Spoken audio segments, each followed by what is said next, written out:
Hello, everybody. Hello, everybody. Come on in. The time is warm and the water is cold.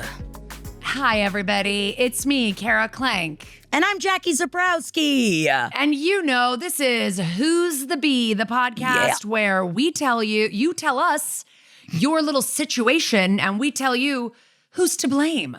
Yeah. Because we know. And yes, as you can tell, always know.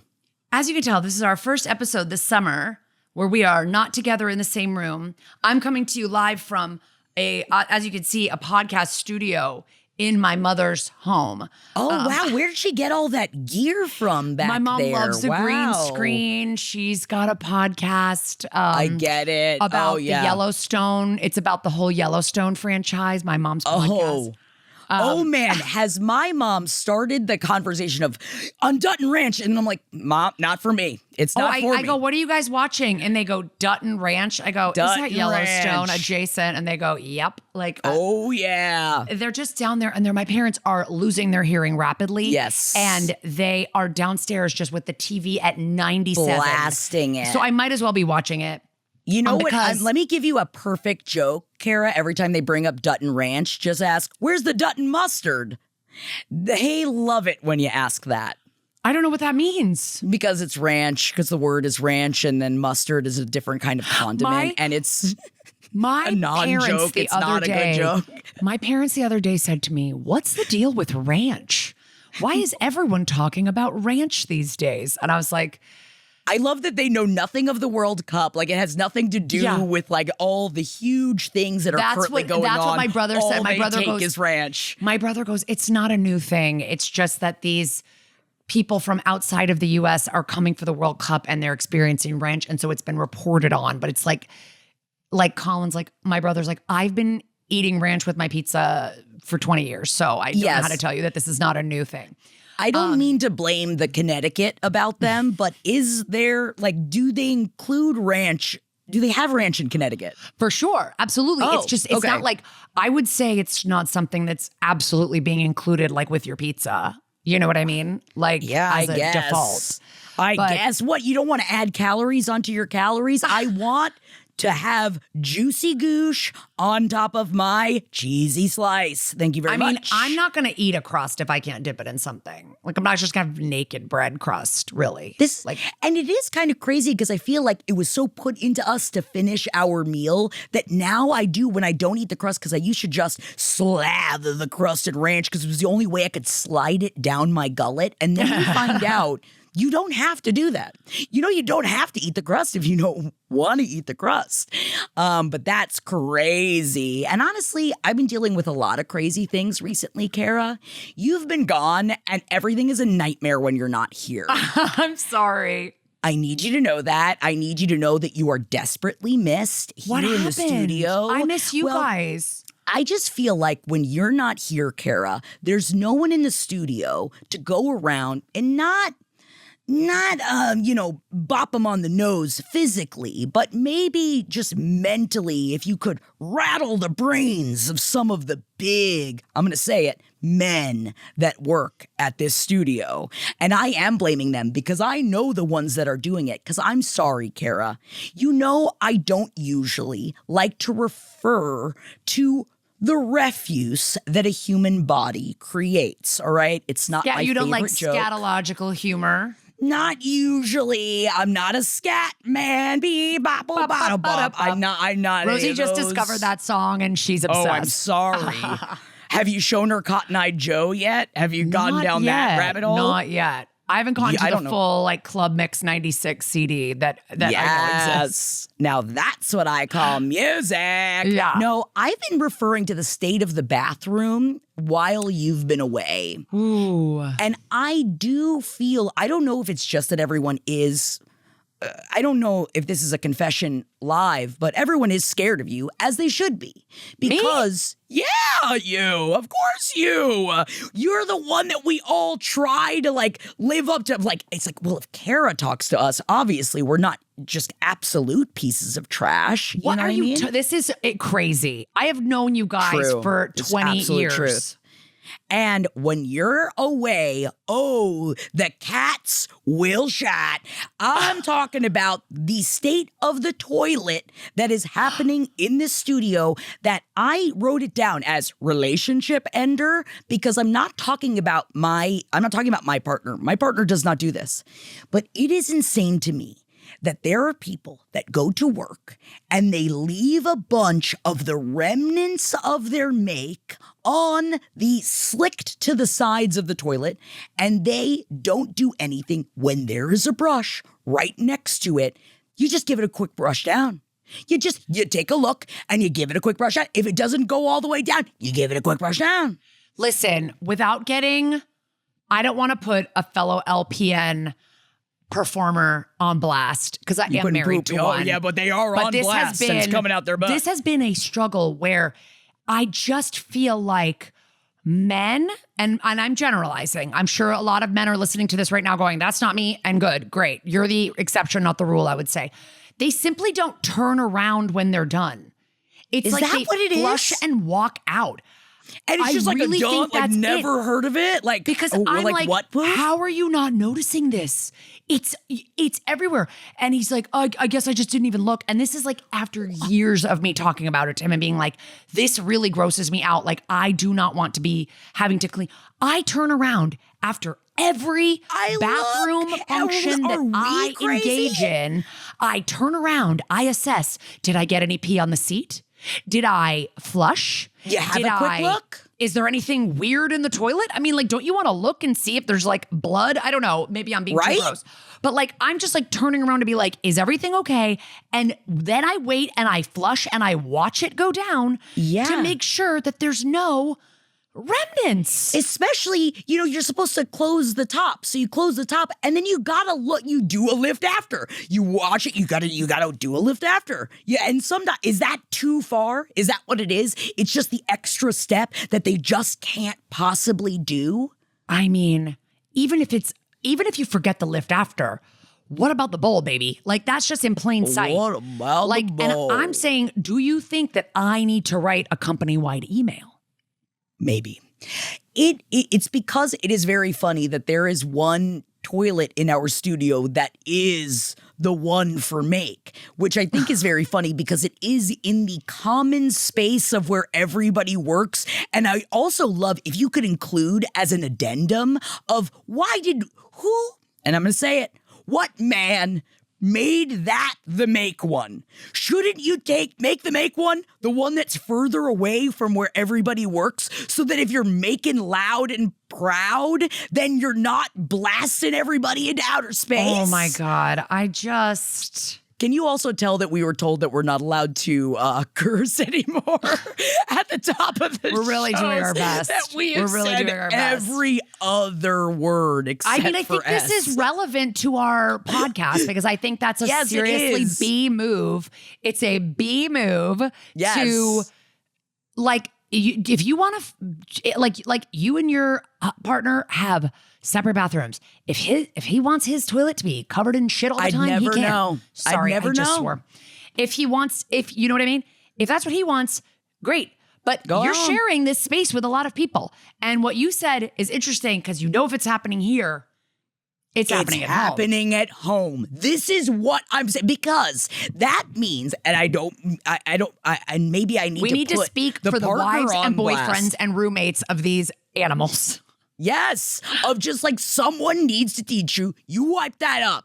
I'm not wiping that up for you. Or what? And I also have heard, and yes, I'm going to bring up the fact that this is coming in primarily from penis havers, that I've also heard the tale of, but then what am I going to pee off of the sides of the toilet?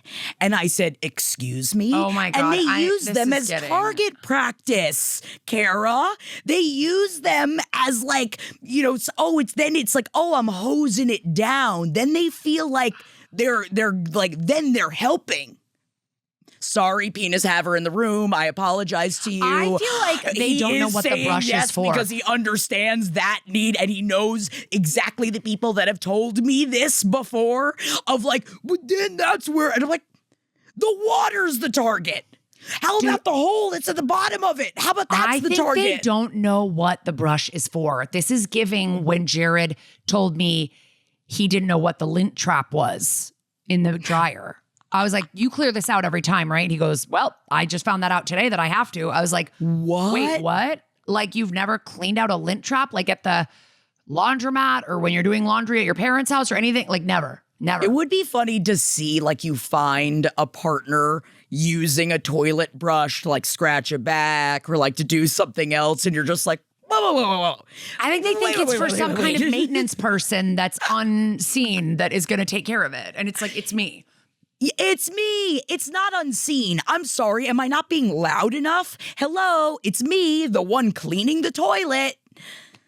Well, so thank you for letting me. We'll find out which members of our network listen to our podcast when this gets better or doesn't. Yeah, and I know it's not going to, but then that's the thing. I guess I do have to go to this person, but I don't want to. I don't want to have to teach. Oh, I know exactly who it is. Oh, I thought you were saying it was multiple people. No, I believe it's one culprit. And I can't say that for sure. I'm going to have to start haunting them bathroomically, but I don't want to.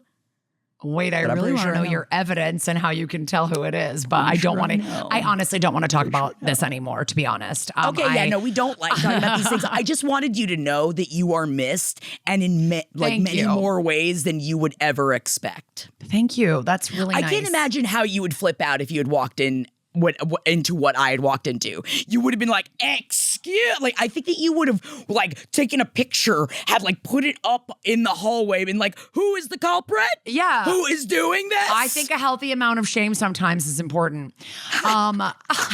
Listen, not okay at work. Ugh. Yeah, thank you. Thank you for letting me vent. I appreciate you all. Of course, doll. Okay, wait. Let me get into a couple of general bitchery. I'm sorry. Please. Can I even say that word? Okay. Okay, so we got a little bit of information regarding episode 93, which was 2 episodes ago. Oh. And there was one submission that was about that we thought was really funny about the girl being like, my parents are doing this, want to do a dumb timeshare and they want to put it in their will and I don't want to get it. The timeshare. We had a few many questions. We had a few legal experts write us and tell us you can disclaim things. You don't have to like just because someone leaves you something does not mean that like you have to keep it. Like, what do you have to do? Then here, you have to just like this one person. I'll read Maria's response to me, which was even if they can't take the timeshare out of the will, they can make sure they don't have to deal with it. The process to disclaim will vary a bit depending on where they are, but the most important factors are make sure you disclaim in writing, number 1. Okay. 2, disclaim the timeshare before you take any of the other property or money you may have been willed. And 3, make sure to disclaim in a timely fashion, usually within about 6 months of death to be on the safe side. If you have to go through probate anyway, because the parents wrote a will, any probate attorney or court can probably walk you through this procedure to disclaim a gift. So, love that. Wanted to get that information out to our Thank caller. you so much for letting us know. To anybody who thinks that they have to like take on some kind of like garbage thing that their parent is going to leave to them, you know? I guess we don't. Yeah. Like, luckily, my dad got rid of all of his old ass woodworking equipment, or that would have all been in his will to me, and I don't want it. Disclaim. I'm disclaiming it. I don't want it. Another very interesting, oh wait, this is a voicemail and we don't have time to play it, but I just wanted to say that a physician wrote in and said, DOCTA. Okay, tell me what the DOCTA talking about the woman who screamed at the kids in Target over the marshmallows, throwing the marshmallows at the ceiling. She was on her way to go get like an implant. This doctor's talking about Nexplanon, which I guess is the thing that you put in your arm, the thing that you put in, and the doctor is saying that she was on it herself and that Nexplanon rage is real. So it could be like your implant. And so she was basically saying, that we can blame the implant. If you have the implant, you can blame the implant if you have any varying. Yes, if you have this implant, she is saying screams. She is saying she had it in and found herself at a trivia night, basically telling a bunch of people that they couldn't have like screaming at these people. And she was like, it was totally not like me. And then I decided to get this. People started saying, I think it's time for you to get that implant out. And so she so because it was a doctor and it didn't feel absolutely anecdotal, I thought just to get the information out to people that if you have an implant and you see kids doing some TikTok nonsense at Target, this will actually make you rage out of your mind. Be like, I have to yell at you. Sorry, children. Yeah. I hormonally have to yell at you. And I think that's great. I honestly, you know what? Blame the Nexplanon, whether you have one or whether you don't, I would say. Just sorry, blame I'm on it. Nexplanon. Sorry, I'm just existing and I need to scream at you right now. But I'm so excited to dive into a new batch of submissions because we got some great ones this week. So are you ready for solicited advice, Yes, Jackie yes, Zabrowski? yes, Okay. yes. Our first email is, hello, Kara and Jackie. If you're actually reading this, thank you so much. And I love you both. Oh my God, we love you too. You right back. My bitchuation has a bit of a backstory, but I will try to make it short and sweet. I have a good friend I met in college who a few years back went through a very tough divorce after 7 years of marriage. The divorce was a good thing. They were not really a good match. During this time, we really reconnected after having not been that close after parting ways after college graduation. I was living in Illinois and she ended up moving to Wisconsin after her divorce, so our friendship grew even more. And shortly after moving to Wisconsin, she told me she was talking to a guy and was very excited for it to turn into a real relationship. I was happy for her because she was so very unhappy in her marriage. I didn't care that she was wanting to date so soon after getting a divorce, 6 months or so after. She didn't tell me much more than about the relationship at that time. A few months go by, I went up to visit her and there was beer in her refrigerator. She doesn't drink. And she noticed that I saw it was there. So she confessed that it belonged to the guy she had told me about and now they were dating. Okay. She continued to be very sheepish with telling me the details about the guy. I thought maybe because she thought I didn't approve of her dating so soon, but felt like I had been pretty clear I didn't care and I'm very open-minded about all things. Well, later on that visit, she finally spilled the tea. She made me promise I wouldn't judge her for who the guy was. In my head, I was thinking, how bad could it be? Well, she starts by saying he's a bit older than us. We are late 30s and he is late 50s. No, I said, that's fine. And then she dropped the bombshell. She was dating her ex-uncle. That's right. Jackie, take it in. Take a minute. Take it in. She goes, that's right. She is dating her mother's sister's ex-husband, the father of her cousin. He knew her as a baby, and a quote from my friend, quote, he knew I was someone special from that moment he met me. End quote. He knew that you were special the moment that you were born into his family?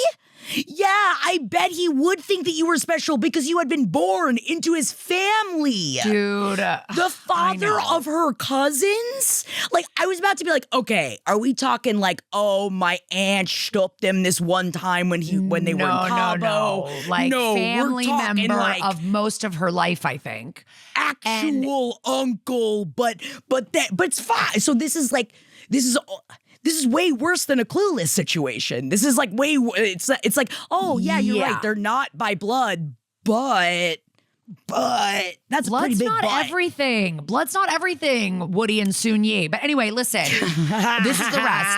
I was shocked and a little confused. Like, how did this happen?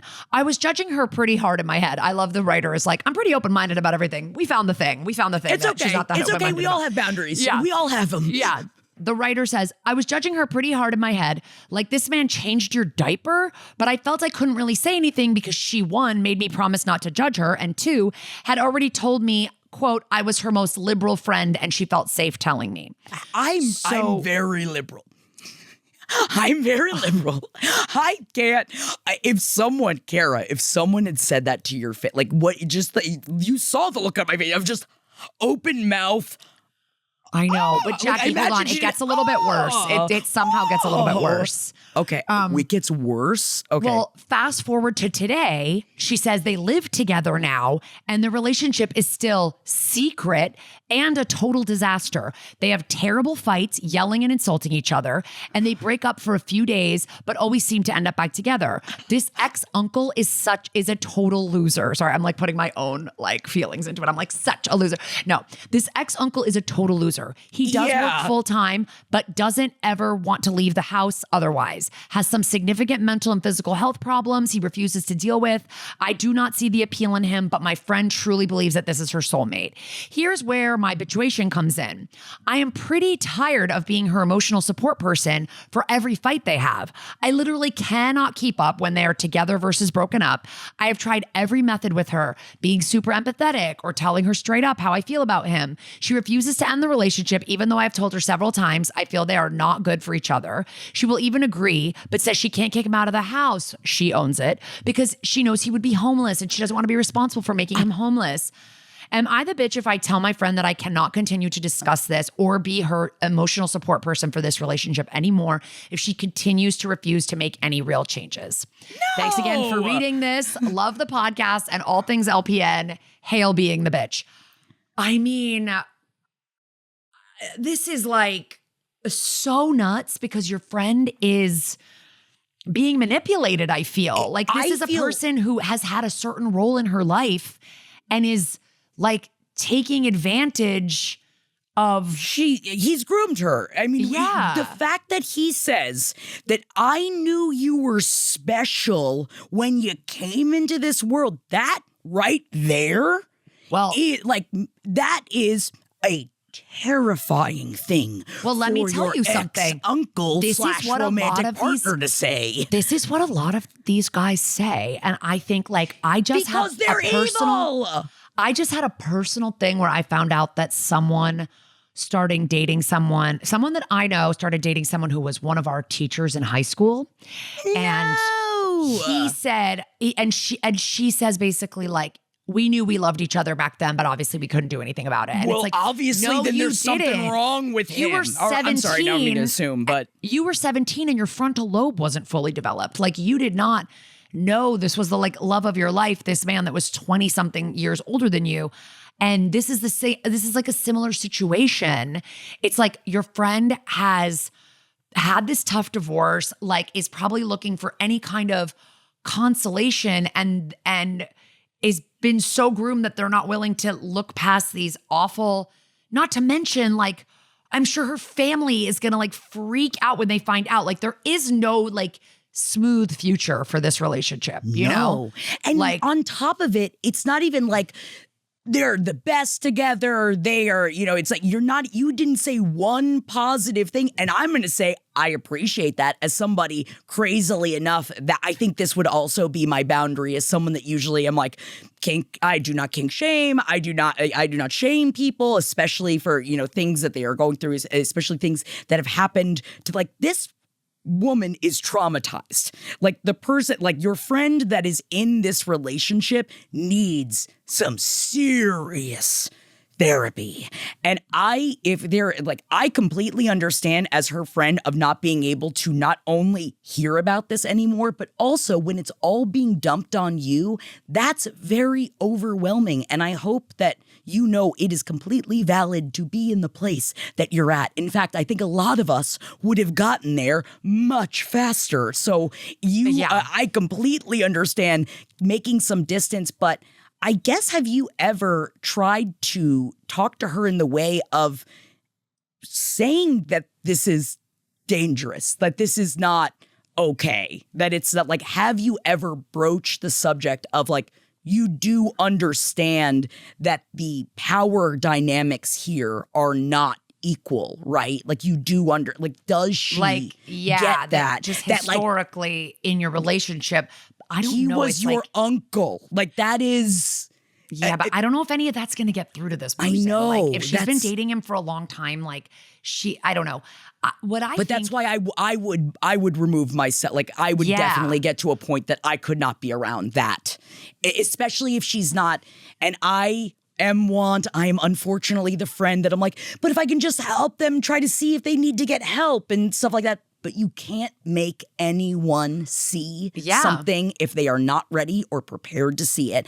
She does not have the perspective yet, unfortunately. And maybe if you told her, like, in this of like, I need to take a step back because for me, and use all of the I words of like of how it is affecting you and how you feel you view yourself in this friendship, and explain that, and maybe you taking some time from her might help open her eyes a little bit. Yeah, because you're her most open-minded friend. So if you're saying to her, you know what, like, I've actually been, like, you've already told her how you feel about this guy. Like, you don't like him. You've tried to, like, be super empathetic. You've tried to be straight talking.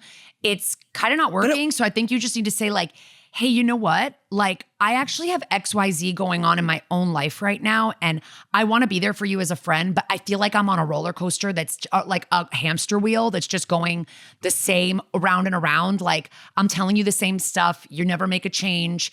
I just feel like I need to take a break from being your sounding board for this. Well, because especially at what point are you enabling this relationship? Because you are giving, because I understand when you're being put in a place where you're like, I'm the only one she can talk to, so I don't want to take that away, because I understand you still love this person, but she needs to understand the fact that she has to keep dating her ex-uncle's secret forever. If you have to keep a relationship secret forever, you should probably figure out what are those red flags that are going off of why I need to keep this secret forever. As someone that has been told to keep relationship secret and then found out later on, like, oh, that's because you were manipulative and really, really toxic. And that's why you didn't want me to be around anyone else. It wasn't because no one understood our love, but I needed to get to that point. And unfortunately, your friend has to get to that point. I mean, at least I'm hoping that children are not being discussed. I'm gonna throw that out there.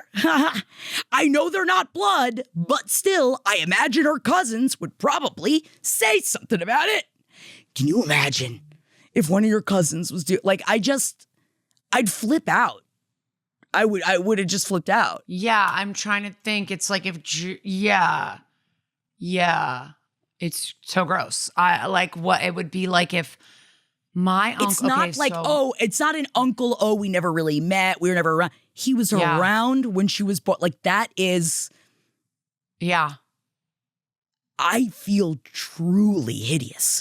And it is nefarious of this uncle. And I don't trust that motherfucker. I don't trust that person as far as I could throw it. And I would throw it pretty far away, because what's going on in that guy's brain that he thinks that that's okay? You know what I mean? Know. That means he's got other thoughts in there. I'm sorry, that probably I don't want to know about. You're also saying this is a guy who's in his late 50s, works full time, but still would be homeless if he got thrown out by you, if you broke up.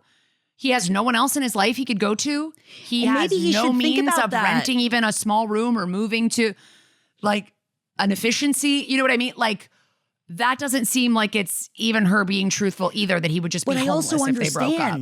We all of our brains, when you don't want to do something, you'll come up with any reason of that's also, she doesn't want to deal with it and she doesn't want to do it. So that's her reason, and that's the reason she's going to stick to, regardless of how true it is. You don't want to deal with it and you don't want to hear about it anymore. And that's so you should just tell her. I say you tell her. And and unfortunately for me, this might bring me to fully ending a relationship, fully ending a friendship. Like, if you can't, I wouldn't be able to deal with that.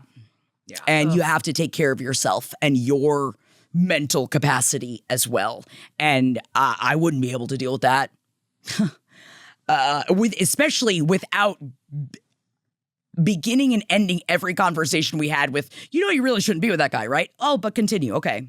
You know what I mean? Like, I feel like I'd always sprinkle it in every time I had the conversation with them. And then eventually they'd stop talking to me. So, because the other thing too is, like, the caller, the writer, you're not really like fully expressing your true feelings because you really are really disapproving of this relationship. But if you probably And you should gave be, her- and it's okay. And it should, yeah, and you should be, in my opinion. But also, like you having to kind of hold in and moderate what you say, that's like exhausting in a friendship. You know what I mean? Like that could be very exhausting. So I could see why you'd be like, maybe it's not forever, but like a break for right now. But I think you should tell her too. I think you should be like, yes, I just cannot be the person, like, because you sound like you're maybe the only friend she has that she talks to about this.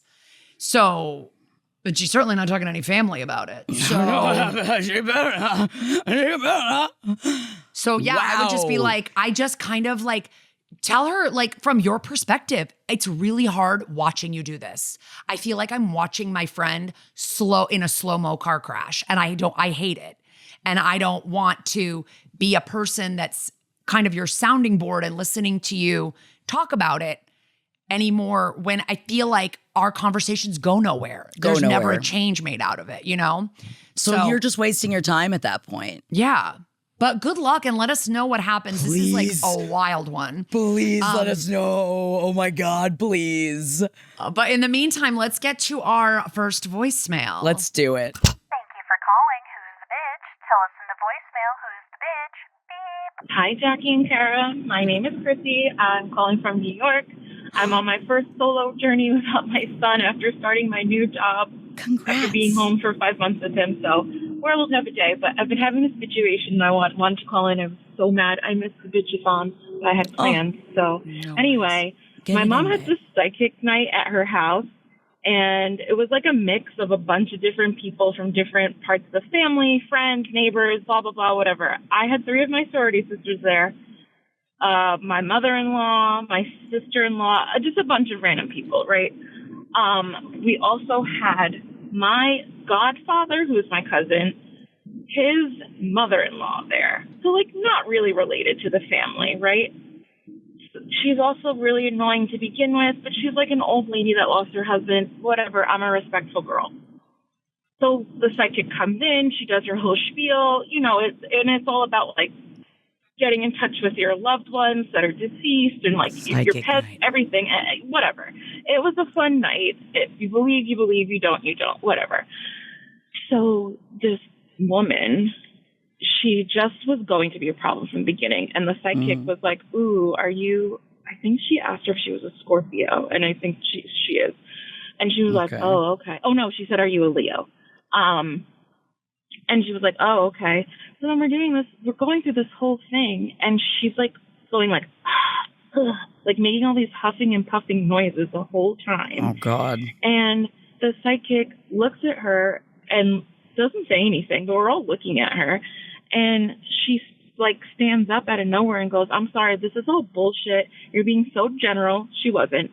You're telling these people all false things, like makes this whole scene. And the psychic's like, okay, like you can leave. Like, ask my mom back for the money. Like, it's no harm, no foul. Like, I get that this isn't for anybody. Non-confrontational. This has probably happened to the psychic a million times, I imagine. Because she said later, like, I knew she was going to be a problem, A, by her energy, and B, this is not my first rodeo. So she stands up, she causes this whole scene, and she just keeps going and going and going. And I'm like, are you kidding me? You're at my parents' house. You're really not family. You don't know any of these people. My best friend was there with her mom. Another friend was there with her mom that I'd never met. Like, it was embarrassing. Yeah. So my mom was like trying to de-escalate, but then my mom gets like overwhelmed with confrontation, so she started to cry. And my dad was there, but he was staying silent because my dad hates my godfather and was like, I'm going to start a whole thing if I say something, so he stayed out of it for once. So she just keeps going, and the psychic's like, leave, like, just leave. So she, like, starts getting up and getting in people's faces, and I tell her, I stand up and I say, enough, you're fucking embarrassing us. And she got so upset with me, and she looks at me and she goes, you got something to say now, too? You're going to stand up for this woman over me?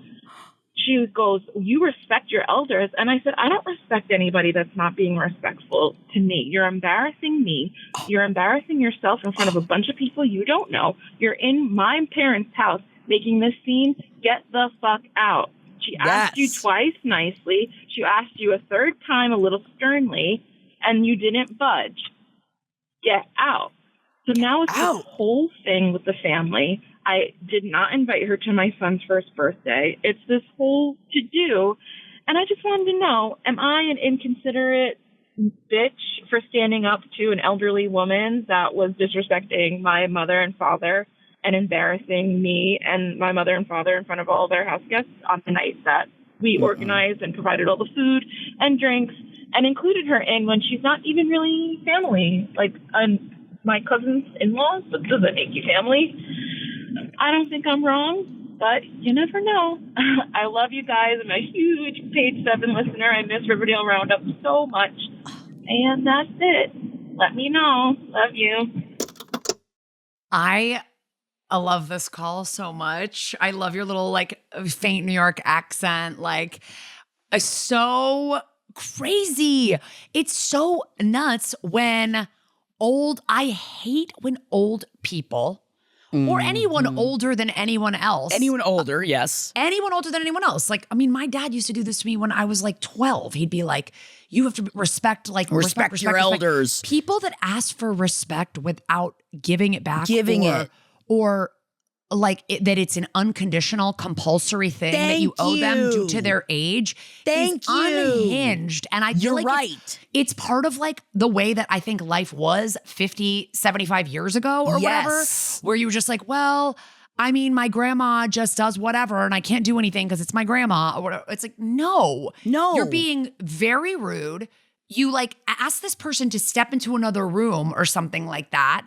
And like you're ruining this party and you're embarrassing this poor woman that just came here to do a job. Like, you knew what a psychic was. Any psychic would not have been good enough for this woman. It's not like this woman was a bad psychic. It's like she was not into it. So then don't do it. So don't go drink at the bar and have a freaking canapé. Like, why are you ruining the party? Yes, don't ruin it for everybody else. Yes, and I'm sorry she lost her husband, and I'm sorry if she's lonely in old age and thinks that she just gets to spew her rude opinions and then have no consequences. That's just like not life. My mom just lost her husband, and she would never, ever, ever speak to someone that way, even in the throes of grief. That is a person that does not respect other people. And I am so sick of the rhetoric of that anybody deserves respect unconditionally. That is not the case. You must respect other people if you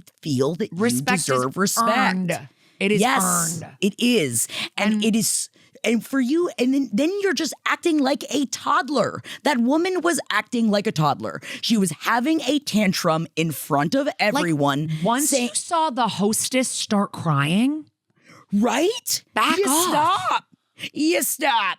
And I'm sorry. I will say, I've not that long ago had a very difficult experience with a psychic. And you know what I did? I didn't scream at the psychic. Did I cry about it for days afterwards and what I felt and how I felt like I was manipulated? And yes, I did. But would I ever stand up in the middle of everyone else's experience to be like, charlatan, charlatan? Like, what are you... Then don't go. Don't do it. That is such a childish way to act. No one is forcing you to do this. And then for you to just have a complete mental breakdown in front of everybody for no reason, and then to have the audacity to still stand 10 toes down and not cower even when people are crying in the room. That's crazy. The person that called in, you stood up for everybody. You stood up for the psychic. You stood up for everyone that was in that room. They needed you. Someone needed to do it. Someone needed to stop it. Someone needed to make her be removed. And unfortunately, that person was you. I wouldn't invite her to anything moving forward. What, your godfather's mother-in-law? What? Who cares? I will throw that out there, though, as someone that had, generations of family in New York. I do understand where it's like, I get it, that it's like, it's more than that. No, they are part of the family. But also sometimes a part of the family needs to get bopped on the nose with your words. Yeah, it's like we have this whole generation of like older people that are just like, I'm allowed to sit around and say racist, rude, mean things and scream at people whenever I want and be crotchety and old, and everyone else has to take it because them's the rules. But here's Old the thing, people they get a free do have pass. that right. Like, no. You have that right. You want to do that? Go on. You can do that over there, away from me and away from everybody else, and you're not invited to bring it to any of our functions anymore. And of course you wouldn't invite her to your kid's first birthday party. No. I mean, what's this? She's going to be like, what, you won? You can't even walk yet? What are you? Oh, they're getting presents? It's not like the baby's going to remember the presents. There's not even a thing here from Fisher. What is this, from Etsy? What are you poor? Come on. Did you buy this cake? Oh, you didn't even make the cake for the first birthday? Like, I feel like I don't need that. Nobody needs that. Yeah, and she can apologize if she wants to get invited back to family functions. Sure. With you guys. She can change. She can definitely grow. There's room for growth here. But is she gonna? We want to see it first before she's invited back. I'm sure she's telling her whole side of the family how she was disrespected for trying to give everybody the information about how bad the psychic was. You know that woman does not think that she was wrong for a second. For a second. You know it. For a second. No. But maybe you having some distance will maybe at least make her think about it a little bit. It won't. It won't. Just don't invite her places. I'm not going to lie to you. It probably won't. She's probably old and set in her ways, but don't write off all older people because of that. I'm throwing that out there. I've seen it with my own eye. I have seen many people, if you choose to grow and to change, you can, but they have to want to. Yeah. Thank you for telling us this. I love the cast of characters here. I love that like your sorority sisters were there and like all these people. It feels like it's like a Real Housewives night, and then somebody's going, "This is all bullshit," and it is a Real Housewives night. It seems funny until you see your mom crying. You're like, oh my god, look at this crazy lady that barely knows anybody here popping off, but then your mom's crying and you're ruining the whole night and you're embarrassing everyone. Like, it's like if she had said one little thing and then walked into the room, you'd be like, she's being a bitch and moved on. But like, she went on and on and on and on. Like, you're berating a human being. Like, that's just like that's terrible behavior. Anyway, thank you for writing in. Jackie, will you please read our next submission? Yes, I will. Hi, Jackie and Kara. I'm such a huge fan of the pod. Kara, I'm a day one That's Messed Up listener, and I'm currently writing this while watching the homework episode for this week. All right.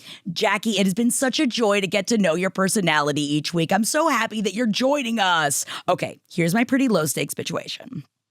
My daughter is turning 2 next month and goes to daycare full time. She has very fine/curly hair and does not sit still long enough for me to do anything with her hair in the mornings. I usually am able to comb it out and put her bangs back, but she pulls out any hair ties I put in almost immediately. Oftentimes, when I pick her up from daycare, she has her hair tied back in intricate braids and updos. The gals who work at the daycare are young and sweet and take good care of her. I think they kind of like playing salon with the kids. The hairstyles that my daughter comes home with look cute and are certainly better than I could do. But as soon as we get in the car, the first thing she almost always says is, "Mama, hair down." The hair ties that they use are the thin plastic kind. Oh, yes, the thin plastic kind. And they pull her hair. And despite my best efforts, they almost always cause some breakage when I take them out. On one hand, I think it's sweet that they're doting on her. But on the other hand, I want to respect my daughter's autonomy. She's so young, but she communicates pretty effectively that she doesn't like having her hair up, and I want her to feel empowered to weigh in about her likes and dislikes. My husband thinks I'm overanalyzing this, but the situation stresses me out. What do you guys think? Am I the bitch for being bothered by this? Are the daycare workers the bitches for putting her hair up? Is my psychiatrist the bitch for not prescribing me a higher dose of Lexapro? Appreciate you both so much and hope to hear your thoughts, Nora. Oh my God, Nora. I love this so much. Love and this. I'm sorry. Because those are a nightmare. Those are a nightmare. The hair ties are a nightmare. I had to pick this because this is, I've had this exact situation. This exact situation has happened in my life. With Rosie, because of Rosie's amazing hair? Yes. Rosie went to a daycare, and a little bit, the only difference is not young people, 2 older women, like in their 60s from Uruguay. And like they would do hair salon like every day. And she would come home with these really tight pigtails and these braids. And she would always tell me, take it out. And to this day, she only wears her hair down. We basically just on this past road trip got my friend French braided her hair for the first time, and she kind of liked it and left it in for like half a day. Wow. And that's when I tell you, she will not let me do a loose, low ponytail. She will not let me do a loose braid. But she wants it long. She likes wants it long and down. Okay. Wow. Because, and I always say, I think that these women traumatized her with these tight hairstyles. Yeah. And it is like a cultural thing, like.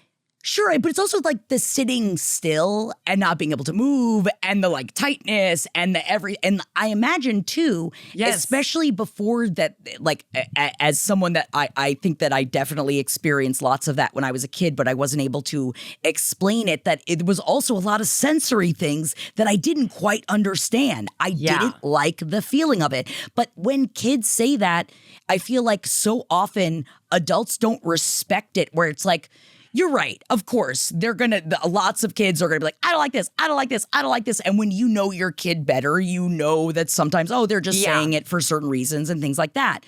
But you know your kid. And you know genuinely that like the whole experience probably is kind of traumatic to them. And I know that that's like, it seems like an over dramatic word, but at the time, isn't that over dramatic for you when you have no control over what's happening to you, that you're being told to sit there, your hair's being pulled all tight, and you have like, they're not asking you what you want, and so it's a lot of big feelings that little kids don't know how to really truly convey. And you think like, you kind of think I'm at school, I have to listen to what they say, but then you feel comfortable with your mom to say how you really feel. And it's tough because if it was a 4-year-old, I would really be using it as a teaching moment. Like, you need to tell the teacher that you don't like that you don't want your hair played, but you like it the way it is. Like, that's if I was an older child, but it's a 2-year-old. So it's like they can communicate, but not quite that articulately to be like, no. You know, like, so what would you go into this? I would say something with Rosie, to them. what did you do? I would just say, I think the way you guys do her hair is so cute, especially because I have no luck doing it myself. But she really doesn't like it. We have a lot of problems after school getting the bands out. She cries. It would be really helpful to me if we could just like skip the hair stuff, and like they will probably not care. Now, I do also wonder. Now, I only ask because I am childless, and I do wonder, do you think that there is an aspect of it that obviously every child is different, but do you feel that there's an aspect of like when your kid's there and everyone's getting their hair done, that they're like, oh yeah, me too, me too, me too, and then they don't realize it until it's like happening or afterwards that they don't like? Like, do you feel that and if there is, what would you do in a situation like that? I guess that's possible, but like, you can't control what's happening between your kid and these people when they're at daycare. Right. So I would just say, it's causing a problem for us after school. Like, I'm breaking her hair. It's making her cry, even if it's like not really making her super cry. Just be like, it hurts to get them out. Like, even though I will say, if it keeps going on, nail clippers are a really great way to just clip those babies right out. Clip it out. But, that is good. That's just a side tip. But I think it's okay to just be like, no, you know? Like, I think it's okay to just be like, is it okay if we don't do that? I think I maybe eventually did say that to them. I think I eventually did say that. And then my son, he didn't even have the long hair he has now. He just had like little hair, and they would give him like a full comb over. Like, he looked like a little vacuum salesman every single time I picked him up from daycare. And I mean, that was kind of cute, but they weren't it's a different thing with the girls. They do the long braids and the like, da-da-da-da, like, you know. Which and it looks painful to me too. It looks painful to me. Oscar probably would have preferred it. I bet Oscar, his hair wasn't like, please braid me. His hair wasn't the desirable length at that point, but yes, he would have absolutely loved that. And he actually got his hair French braided as well and loved it. When is the according to the books, you know, according to all that stuff, when is the turn of when you stop going in to advocate? Like, I remember specifically some point when I was being bullied so bad that my mom, I will never forget, when I was like, I don't know if you need to go in and talk to someone. And she's like, it was in middle school when she was like, I think you need to take care of this yourself. And she straight up was like, you got to go take care of this, because me going in there and saying this for you in middle school is not going to do anything for you. I think it's like, and I thought, like, at the time I was like, I'm abandoned. But now looking back, I'm like, damn, that was fucking smart. Like, that was a smart thing. Like, you're right. I mean, did I go and beat the ass out of him? Yeah, I did. That's not necessarily what she was telling me to do, but that is what I chose to do. And I did eventually stop getting bullied. yeah. But that is not, I remember at the time it was so traumatic, but now looking back, I really am like, that must have been so hard for my mom, but also like, wow. Well, actually, I do this all the time. When they come to me and they go, he hit me, I go, like a friend, I go, you guys go figure it out. Go figure it out together. I'm not going to do investigatory journalism on who hit who first or whatever. Figure it out. Either play together or don't. Figure it out. We are doing a lot of too much lawyering for our children a lot of the time, I think. Even though I definitely think there's a time for a parent to step in. My mom stepped in and got me removed from a class from a teacher that was being extremely mean to me. But she waited for multiple examples. And we spoke to, like, you know, we talked to the principal and like, it was like nothing was happening. So it was like, okay, I want her out of the class, you know? And like, I would have said, if you had gone to a administrator and said, I'm getting bullied, what should I do? And the administrator did nothing to help you, your mom would have been totally fine to go in and say, okay, so now I'm going to talk to you because you're not listening to my child. Oh, my mom would have burned the whole school down. Would have been like, my child. You know, that is the kind of mom that I have. And it is one of those things that the navigation of letting you be your own person has got to be very scary to watch your kids go through and having to figure that out. And just like in general of just all the time. If it's like a major issue that they're having, of course I try to work through it with them. But if it's like just, you know, this or that, I'm like, speak up for yourself, advocate for yourself, like talk about it. Tell them you don't like that. Tell them, you know, don't just have your mom come over every single time. And there are kids that don't do that. And you can tell because other kids will come to me and say, Oscar just hurt me. Rosie just hurt me. And I'm like, the kids need to work it out. And then like, if I see that they're not working it out, I will be like, Oscar, are you hurting somebody? You know, like I do step in if my kid's like being the aggressor. Is there like a child version of snitches get stitches? Like, do you have any of those? They like, be I feel like they gotta know early. No. Nobody likes a narc. These kids are narking hard. That's crazy to me. See, that's the kind of stuff that I feel like, not to be like this, that like some of the boomers did have it right, where I feel like my parents were so against narking that they were just, that even if I did narc, they were more, you know, shameful that I was narking more than anything. And it made me be like, I'll take everything to the grave. And yet anyone that knows me knows these loose lips, they say chips. And I just think that, I don't know, man, it really, the trauma of growing up really is unrelenting. Yeah.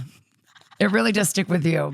I just, honestly, the person writing in, it makes me think of like, you know, I know that I brought this up before, but I used to scream so much because of my hair, and I didn't like my hair to be brushed, and I hated it. And CPS got called so many times because of the way that I would scream every time my mom would try to brush my hair. So what did my mom do? She shaved all my hair off.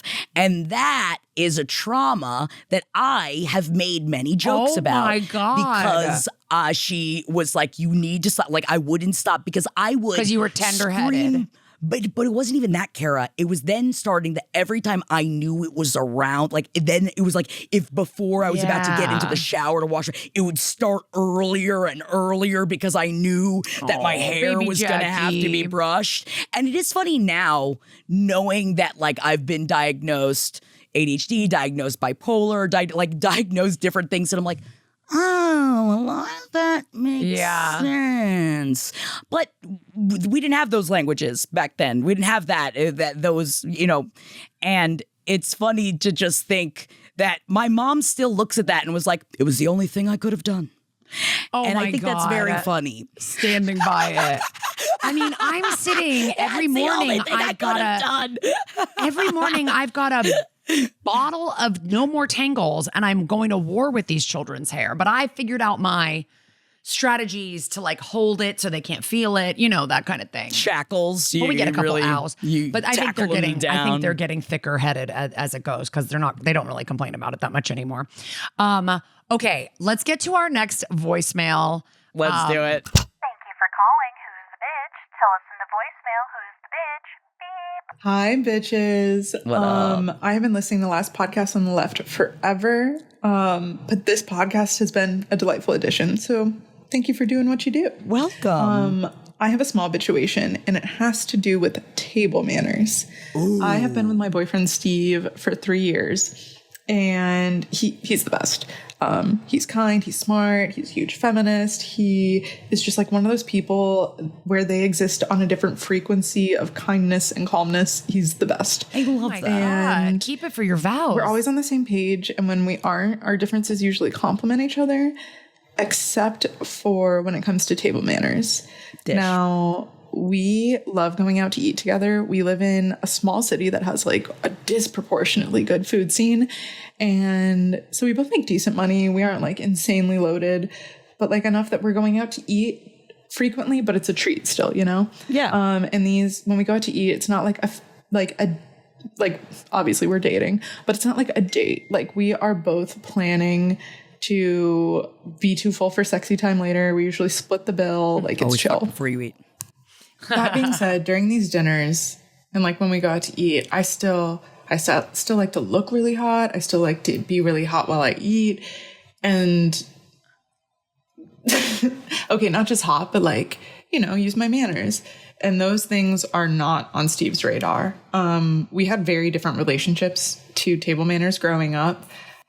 My dad, who raised me, he grew up in the rural, poor South and ended his career upper middle class. And he attributed a lot of his success to like little tools that were in his toolbox. And one of those was table manners, because he wanted to seem comfortable at any table he was at. Like he belonged to any table he was at. Smart. Additionally, when I was younger, we lived in a part of Asia where table manners and table etiquette were really, really culturally important. Ooh, okay. Like you could offend a whole family or business without realizing it if you didn't know the etiquette.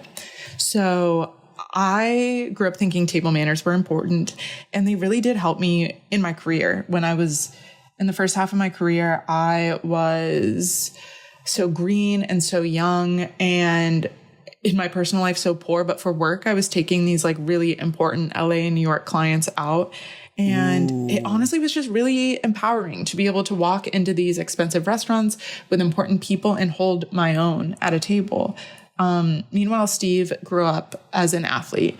Meals were for nutrition and for energy. He was always eating on the go. He always had somewhere else to be.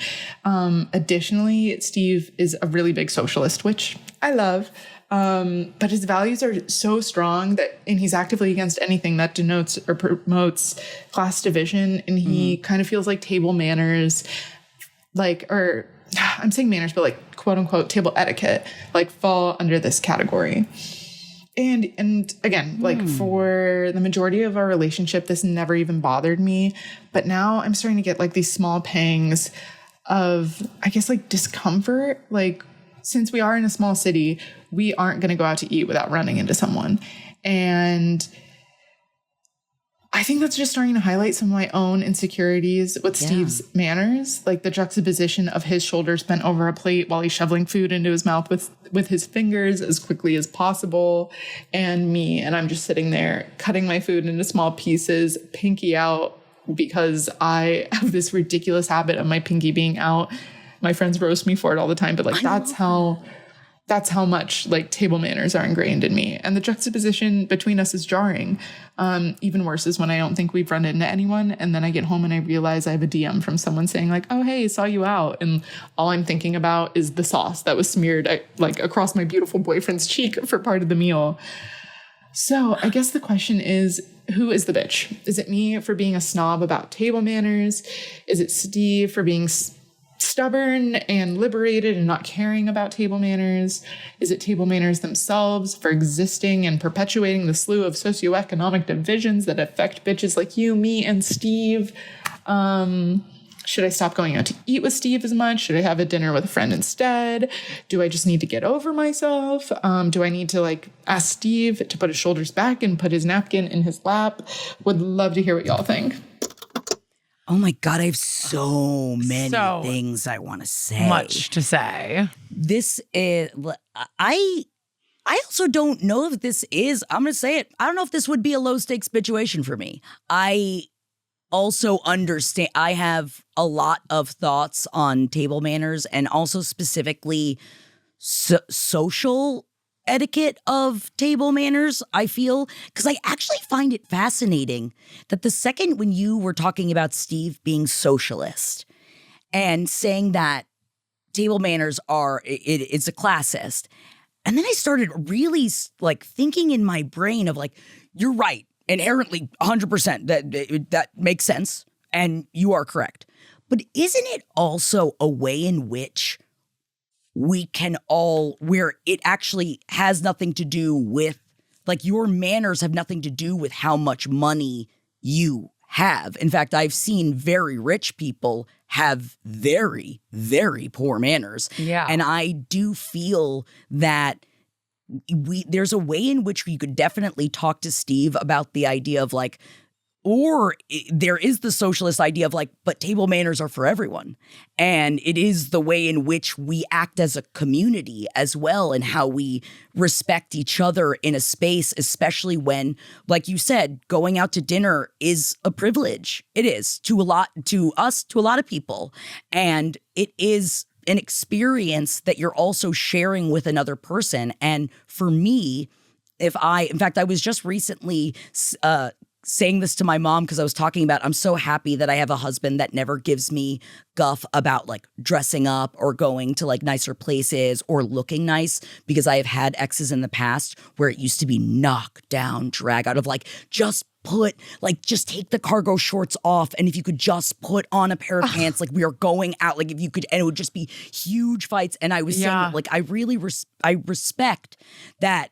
Even though that's not Jeff's go-to of like dressing highfalutin, that this is something that we do to show out together as a couple. Well, and yeah, please, sorry. No, please, no, please. finish. I just have a lot of beliefs in the power of a relationship, and I don't want to get into Satanist principles, but a lot of it is a part, like it is humanist. It's humanism.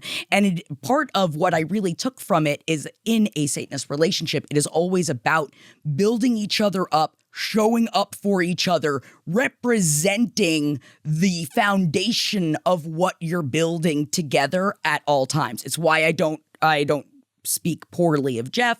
I feel that it brings down the value of us.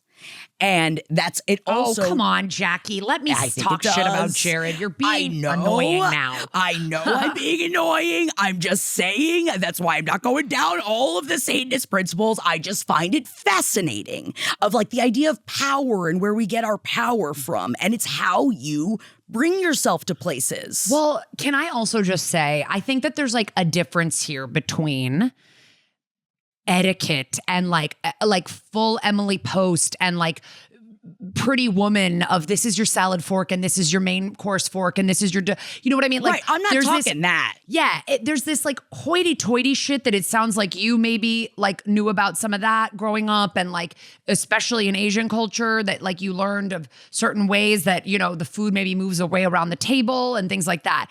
That's all well and good. If we're just talking about not eating like an animal, I think that it's absolutely okay for you to tell your husband that gives you the ick. I'm sorry, it's not your husband, your boyfriend. That it gives you the ick a little bit. Oh, and that it's like an you ick. love everything about him, but like, I'm sorry, I have had to tell my husband, and he has gotten way better at it, slow down. We're enjoying a meal together. You're shoveling. And he's like, you're right. Like, and he's calm and he's slowed down. And I've eaten with his family. I know where it comes from. Do you know what I mean? Like it's a cultural thing where it's how you're raised. You sit down and everybody just eats like this or whatever. And it's like, I was raised no elbows on the table. Like my mom was huge on that. It was like such a big thing. I don't really give a shit if anybody puts their elbows on the table now. Like, I don't care. But like people having food on their face, eating so fast, with their fingers, holding their fork like it's like a spear, like, you know what I mean? Like a shovel. Yes. I really, like, that grosses me out. And I think that, like, at the very least, you could talk to him and just say, could you meet me in the middle?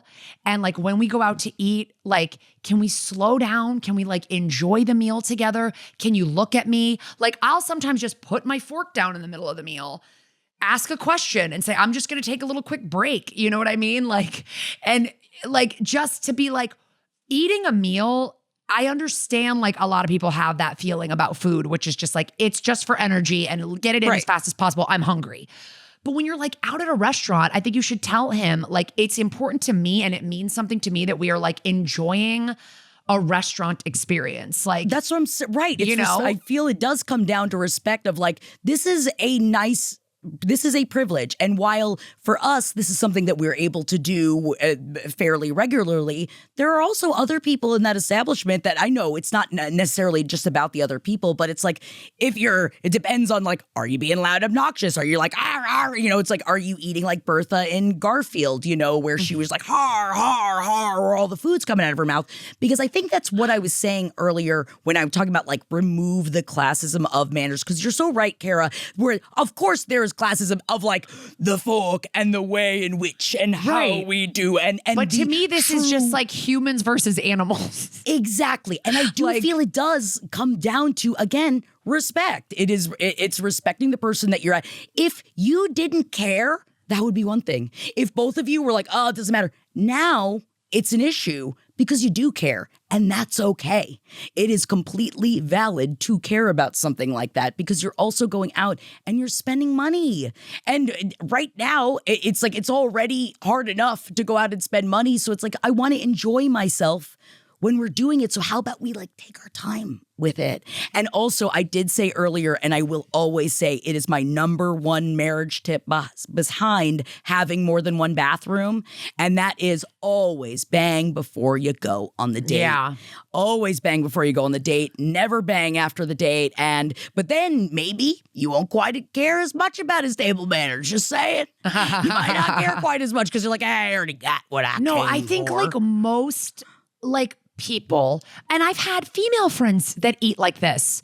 I had a female friend that I was like, I kind of stopped going out to lunches and dinners with her because I was like, the way she ate was like gross to me. And I was like, if we had been closer, maybe I would have said something. I really don't know how to say something to a friend about that, to be honest. Like, I'll sit here and say, I think that's a really hard thing to broach with a friend. With a friend, I would just be like, you have soup. Thing. I'd be like, you have soup like on your nose. Like, you know, I would just like, you know, but with a partner, you're like, I love you and I think XYZ about you. I think you're so amazing. And like, I'm just telling you, this is one of my favorite things that we do together, but I'm getting caught up in the fact that you rush through the meal. Like, maybe don't even make it about like etiquette. Just, it feels like sometimes you rush through the meal and you don't really care about getting food on your clothes or your face. And like, I do, like, that is important to me. And like, but I don't think that means that you're like, I want to be a billionaire and I want all the poor people in the world to die. Like, you know what I mean? Like, I don't think that makes you some classist,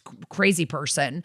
Just that you're like, I would like to not see the inside of your mouth, like see your molars, like your wisdom teeth in the back while you're eating. You know what I mean? Right. Like, and like, I think every couple goes through stuff where they're like, hey, you're like, you gotta, what do you know? Oh, yeah. Like, so you got to work on this. And well, that's the thing. I've done that. Yeah. But also, we're all raised in very different ways. Of course, when you mash two people together that have been raised either culturally or just like in different places, but no matter what, by different people, unless you're the person that was writing it earlier, if you're raised by different people, then you're, no matter what, you're going to have issues where you're like, oh, I don't like how you do that thing.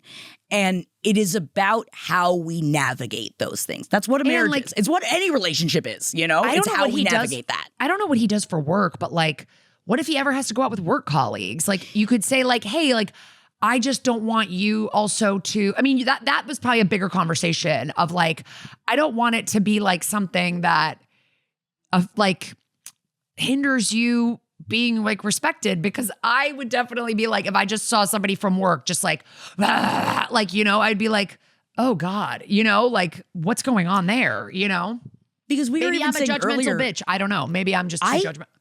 I think that weirdly enough, I way more am judgmental. I think, and this is a weird confession, I never thought about it like this before.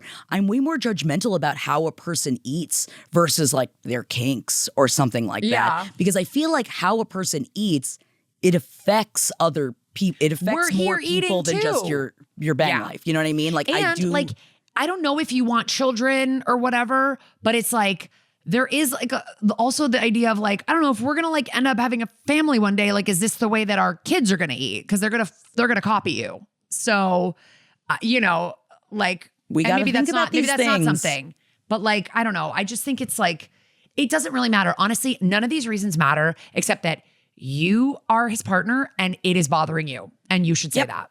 And you should say it. And hopefully that even alone should be something that your partner goes, oh, okay, great.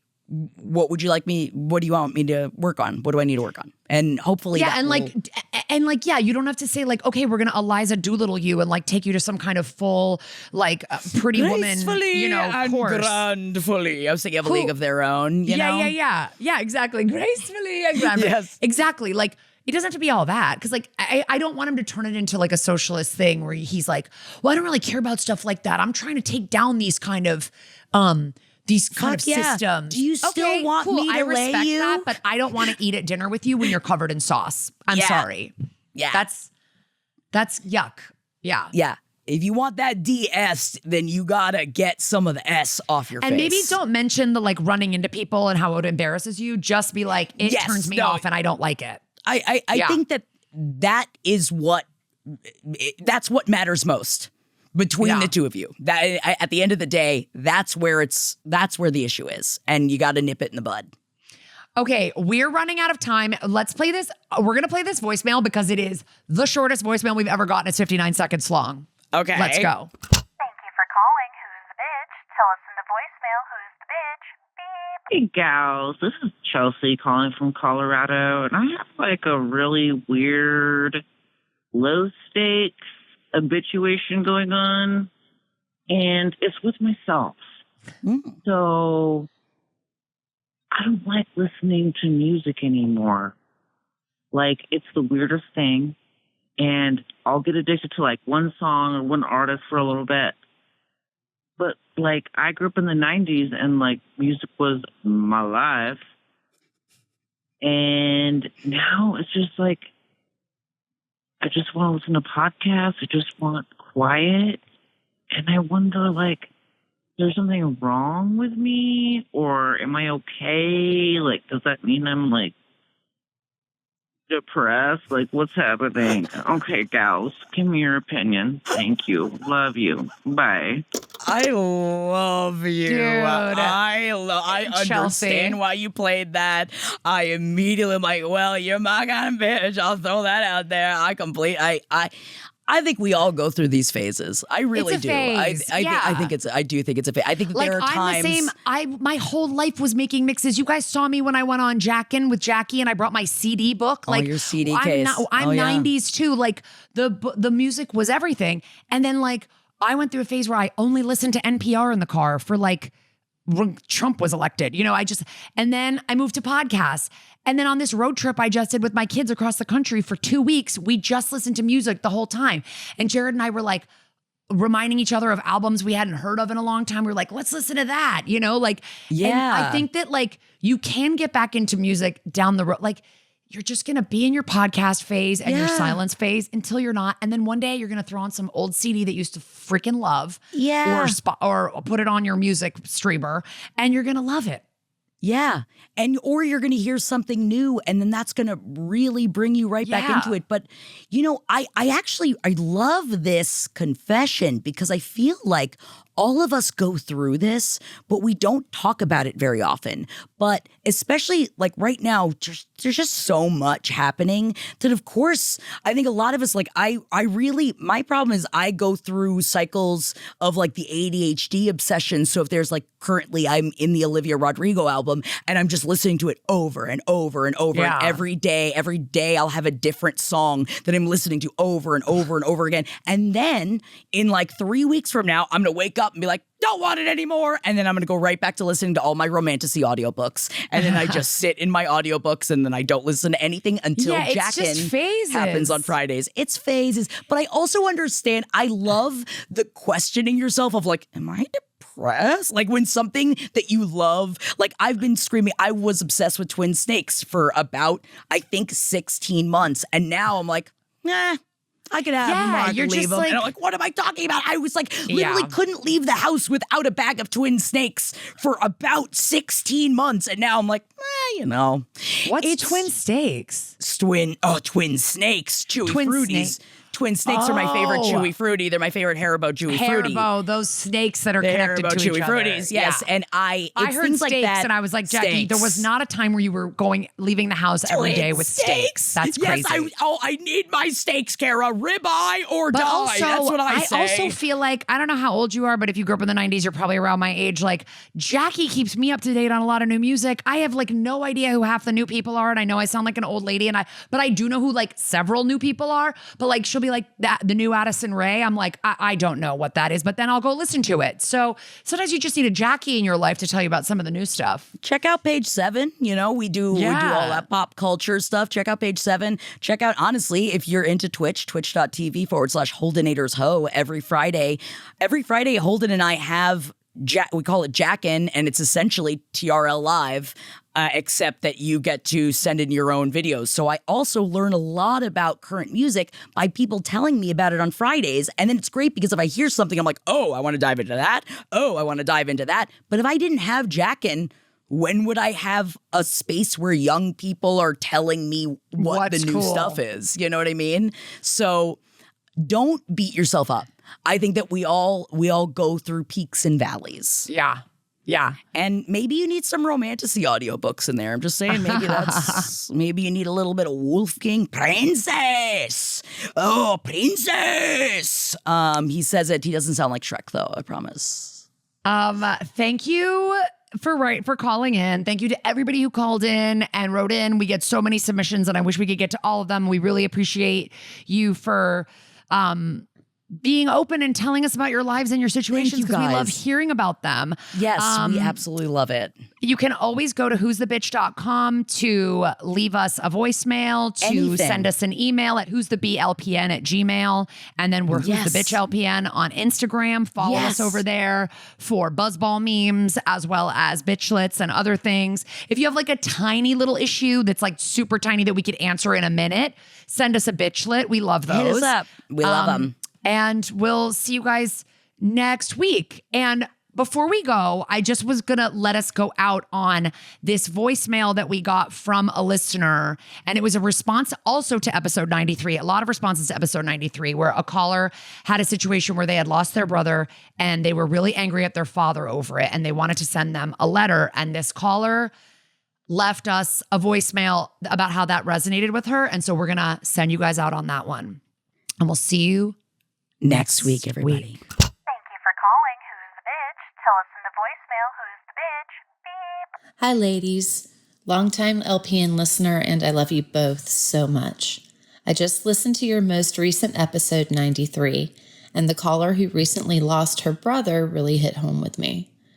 It's not the exact same scenario, but similar in some ways. Very long story short, my parents divorced when I was less than a year old, and for most of my life, I had a very absent father whom I would see maybe twice a year during my childhood. These visits were always very uncomfortable for me and always felt forced, so after high school, I went no contact. When my husband and I decided to get married 19 years ago, I did not invite him to the wedding. It got back to me later that he was very angry about it, so I decided that I would eventually write him a letter about all the ways he'd hurt me throughout my life.